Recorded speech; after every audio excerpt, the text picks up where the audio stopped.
Olá, pessoal! Vamos dar continuidade às nossas aulas sobre anticorpos. Hoje nós vamos tratar sobre as funções dos anticorpos.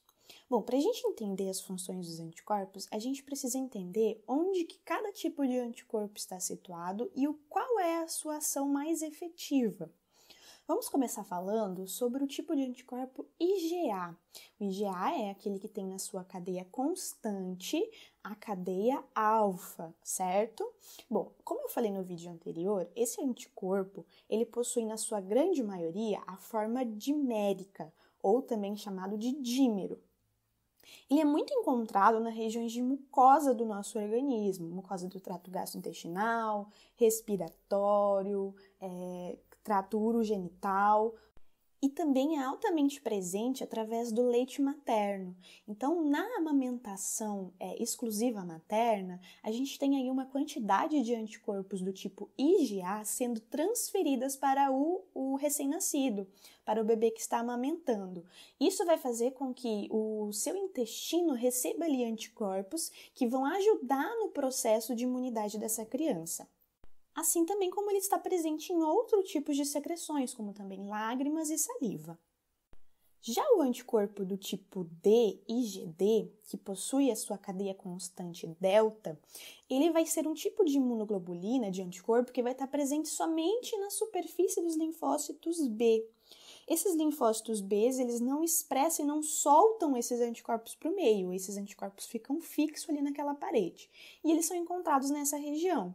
Eles vão ter função de reconhecer antígenos que se aproximam do linfócito B para que esse linfócito B seja ativado. O outro anticorpo é o IgE. O IgE ele tem a sua cadeia constante de cadeia epsilon. O IgE ele é muito importante nas infecções contra parasitas e também contra as alergias. Ele vai ter alta interação junto com os basófilos, ok? E os mastócitos. Mas essa atuação do IgE com essas células serão estudadas em melhor forma em outros vídeos. A imunoglobulina G, o IgG, ele é aquele que tem na sua cadeia constante a cadeia gama e ele é a principal imunoglobulina do nosso organismo. Ele é um dos mais abundantes também no nosso corpo e é o único anticorpo que consegue atravessar a placenta. Então, a mãe consegue conferir ao feto, durante a gestação, anticorpos do tipo IgG. Essa imunidade não é desenvolvida pelo feto, mas é uma imunidade que ele herda da sua mãe. Obviamente, esses IgGs que ele herda não vão ser eternos, eles vão ficar por um período somente no feto. Por isso a importância de nós termos também o aleitamento materno. Porque, como esses IgGs, com o passar dos tempos, vão se desfazendo, vão se lisando, os IgAs que ali chegam através da alimentação vão conferir ao feto, principalmente nas mucosas, uma proteção adicional. Já que no nascimento o feto ainda não tem um repertório grande de anticorpos no seu organismo produzidos por ele mesmo. Já o último tipo de anticorpo, que é o IgM, ele tem então na sua cadeia constante a forma Mi. O IgM, ele é um anticorpo também muito importante no nosso organismo, porém ele é um marcador de fase aguda, ou seja, logo no início de determinadas doenças, ele vai se apresentar. Como a gente já falou, ele tem uma estrutura de pentâmero que faz com que ele consiga captar mais antígenos ao mesmo tempo. Isso vai conferir, então, ajuda no processo infeccioso de uma forma mais rápida e depois, então, quando a gente já tem aí uma infecção de um curso mais prolongado, de passado alguns dias, aí nós vamos ter a fabricação de IgG. Esse IgM, ele passa por uma mudança e ele agora começa a se tornar, na verdade, ser fabricado pelos linfócitos B na forma de IgG. Assim, a gente pode falar que IgM é um marcador de fase aguda e IgG é um marcador de fase crônica, ou então de contato prévio com determinadas doenças.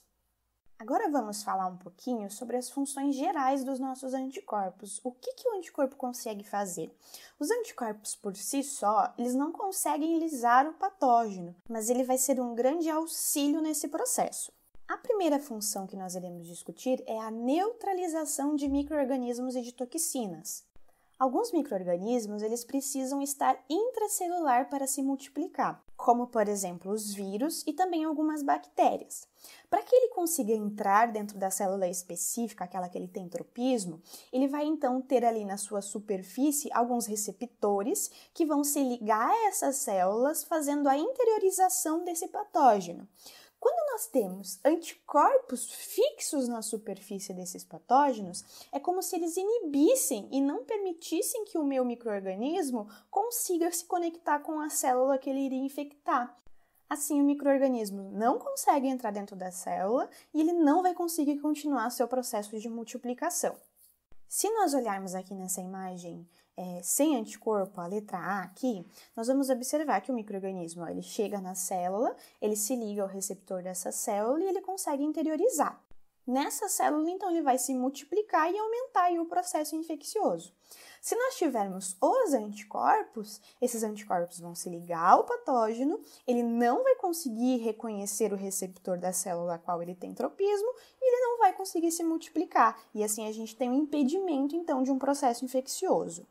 Assim também nós temos a ação ali representada pela letra B na imagem, de que impede que esse micro-organismo que está se multiplicando vá e infecte outras células que estavam sadias. Então, quando eu tenho a presença de anticorpo, ele bloqueia esses antígenos e esses micro-organismos que estão sendo replicados, impedindo que eles infectem novas células. Já a ligação com as toxinas faz com que os anticorpos consigam, ali representado na letra C, se conectar com essas toxinas, impedindo que elas entrem dentro das células e causem lesões celulares. Então, o nosso anticorpo, nesse processo de neutralização, consegue neutralizar tanto as toxinas produzidas pelos micro-organismos, quanto o próprio micro-organismo em si.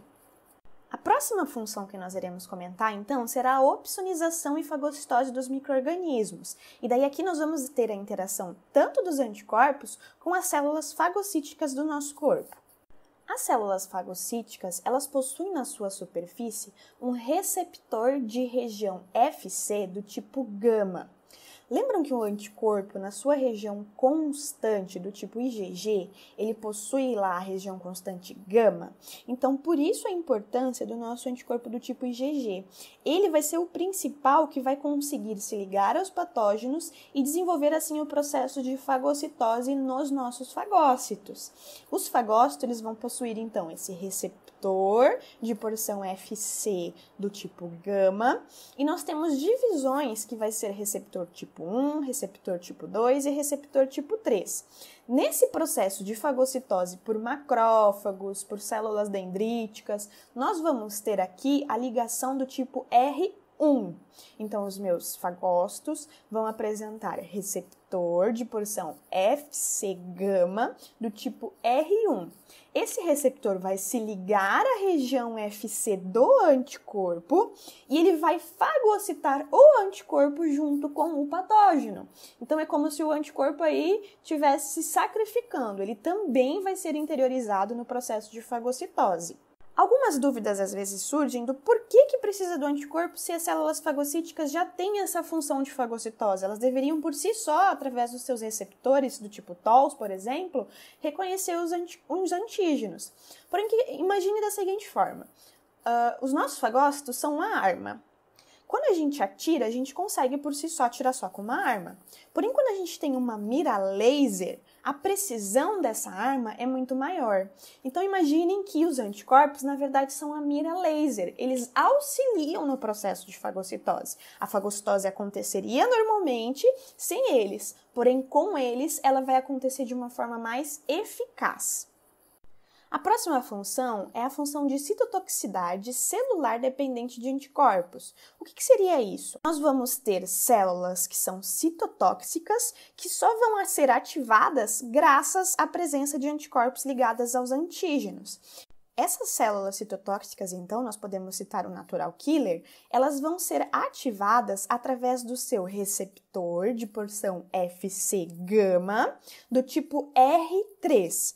Então, nós temos aqui duas informações. O receptor de porção Fc gama do tipo R1 é aquele presente nos fagócitos e o receptor Fc gama do tipo R3 é aquele presente nos naturais killers. Então, é esse receptor que vai se ligar na região Fc do anticorpo e vai ter, então, a sua ativação, ele vai liberar o seu produto citotóxico, fazendo a morte desse patógeno, ou também da célula infectada por esse patógeno.